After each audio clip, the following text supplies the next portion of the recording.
Morning, good morning, good morning. Buenos días, buenos días, buenos días. My wonderful co-workers of God. Mis maravillosos colaboradores de Dios. It takes a lot of pressure off, doesn't it? Te quita mucha presión, ¿verdad? But then it brings a lot of responsibility too. Pero también conlleva mucha responsabilidad. Because your co-worker likes to be taken very seriously. Porque a tu colaborador le gusta que lo tomen muy en serio. Look, and he says, and you are God's cultivated garden. Miren, y dice, y ustedes son el jardín cultivado de Dios. Now, what's he saying? Who is he talking to? Ahora, ¿qué está diciendo? ¿A quién le está hablando? He's talking to the church of Jesus Le Christ. está hablando a la iglesia de Jesucristo. So he sees the church as a cultivated garden. Así que ve a la iglesia como un jardín cultivado. What does it mean? ¿Qué significa eso? That means if a garden is not being cultivated, it will grow nothing but weed. Significa que si un jardín no es cultivado, solo crecerá maleza. So obviously the church is to be taken very well care of, and God is cultivating the church perfectly. Así que obviamente la iglesia tiene que ser cuidada muy bien y Dios está cultivando la iglesia perfectamente. Look, it's not our cultivated garden, it's God's cultivated garden. He's the gardener. Mira, no es nuestro jardín cultivado, es el jardín cultivado de Dios. Él es el jardinero. Jesus said that I'm the vine, you're the branches, and the Father is the vine dresser. Jesús dijo que yo soy la vid, ustedes son los pámpanos y el Padre es el viñador. So it's the Father who's taking care of that. Así que es el Padre quien cuida de esto. And Paul continues, he says, the house that he is building, not the house that a man is building. Y Pablo continúa y dice, la casa que él está construyendo, no la casa que el hombre está construyendo. So Paul is pointing back to God when it comes to the success of the church. Así que Pablo está señalando de nuevo a Dios cuando se trata del éxito de la iglesia. So Paul is trying to explain to them in simple language Así que Pablo está tratando de explicarles en un lenguaje sencillo that divisions inside of the church, taking sides of anybody, makes no sense because God is the only builder. que las divisiones dentro de la iglesia, tomar partido por alguien no tiene sentido porque Dios es el único constructor. What a powerful man of God we've invited to the conference. He's built a church of 10,000 people. Qué hombre de Dios tan poderoso, invitémoslo a nuestra conferencia. Ha construido una iglesia con 10,000 personas. No human being has ever built a church. Only God is the one that builds the church. Ningún ser humano ha construido nunca una iglesia, solo Dios es el que construye la iglesia. You have to always remember that. Siempre tienes que recordar eso. So look in verse 10. Entonces miren el versículo 10. God has given me unique gifts as a skilled master builder Dios me ha dado dones únicos como un hábil maestro constructor, who lays a good foundation. que pone buenos cimientos. Now, Paul was not saying, hey, listen, there's nothing that I can do, nothing that I am, everything is God, I'm a nobody.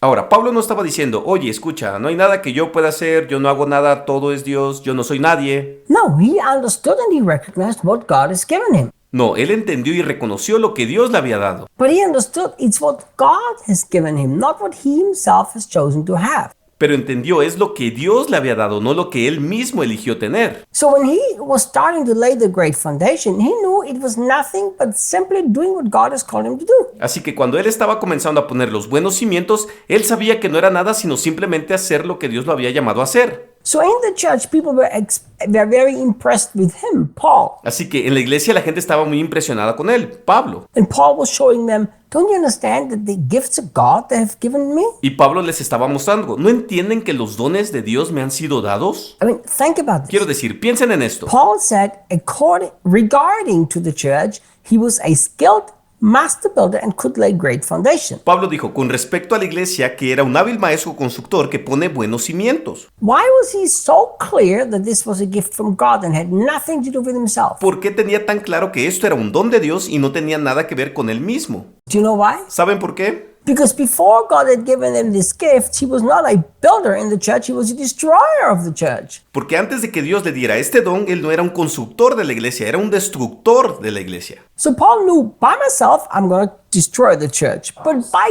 God's gift, I can build. Así que Pablo sabía por sí mismo, voy a destruir la iglesia, pero por el don de Dios puedo edificarla. So he always understood that it has nothing to do with me, but with God, because he's the one who gives the gifts. Así que él siempre entendió que no tenía nada que ver conmigo, sino con Dios, porque él es el que da los dones. And then he says, afterwards, another craftsman comes and builds on it. Y luego dice, después viene otro artesano y construye encima. I mean, think about this. Quiero decir, piensa en esto. So Paul is saying that the ministries need one another. Pablo está diciendo que los ministerios se necesitan unos a otros. Paul did not have the idea that I can do it all. I start the church, I build the church, I take care of the church, and I die in the church. Pablo no tenía la idea de que yo puedo hacerlo todo. Yo empiezo la iglesia, yo construyo una iglesia, yo cuido de la iglesia y luego yo muero en la iglesia. It's my church. Es mi iglesia. I'm never ever gonna let it go. Nunca jamás la dejaré ir. How many local churches have suffered because people have this attitude? ¿Cuántas iglesias locales han sufrido porque la gente tiene esta actitud? God used somebody to start something and then they don't let it go forever. Dios usa a alguien para comenzar algo y luego no lo dejan ir para siempre. Very, very dangerous thing. Una cosa muy, muy peligrosa. Paul did not have that problem. He was not a control freak. Pablo no tenía ese problema, él no era un fanático del control. He understood that I have to do my job, so I'm going to lay the foundation and then I better get out of here. Él entendió que tengo que hacer mi trabajo, voy a poner los cimientos y luego mejor me voy. Then God is going to use other craftsmen and they will build on the foundation that I've laid. Entonces Dios va a usar a otros artesanos y ellos van a construir en los cimientos que he puesto. You know, I had a conversation with Daniel this morning. Sabes, tuve una conversación con Daniel esta mañana. We talked about me Hablamos de mí and my weaknesses. y de mis debilidades. A very nice conversation. Una conversación muy agradable, Because I used to be kind of like that. porque yo solía ser un poco así. If I can do the things really well and really good, I'm not going to let go. Si puedo hacer las cosas muy bien y excelentes, no las voy a dejar. Because if I get out of the way and let the others do it, it's not done well, it's always frustration, I might as well do it myself. Porque si me quito de en medio y dejo que lo hagan los demás, no saldrá bien, me voy a frustrar, mejor lo hago yo. And the Lord had to really teach me and rebuke me. Y el Señor tuvo que realmente enseñarme y reprenderme. This was not a good way to serve God. Esta no era una buena manera de servir a Dios. So I had to learn that I have certain gifts that God has given me, and beyond this, I'm not supposed to work. Así que tuve que aprender que tengo ciertos dones que Dios me ha dado y que más allá de ellos ya no debo trabajar. So let the other craftsmen build on your foundation. What's your problem? Así que deja que el otro artesano construya sobre tus cimientos. ¿Cuál es tu problema? If you could only understand that all of us are co-workers of God and it's all about His building, not about ours, Si tan solo pudieras entender que todos somos colaboradores de Dios y que todo se trata de su edificio y no del nuestro, then we could get out of the way. entonces podríamos salir del camino. Paul understood that so clearly. Pablo entendió eso tan claramente. But now he's going to give us a warning. Pero ahora nos va a dar una advertencia. And that's what we'll talk about tomorrow. Y de eso hablaremos mañana. Hasta mañana.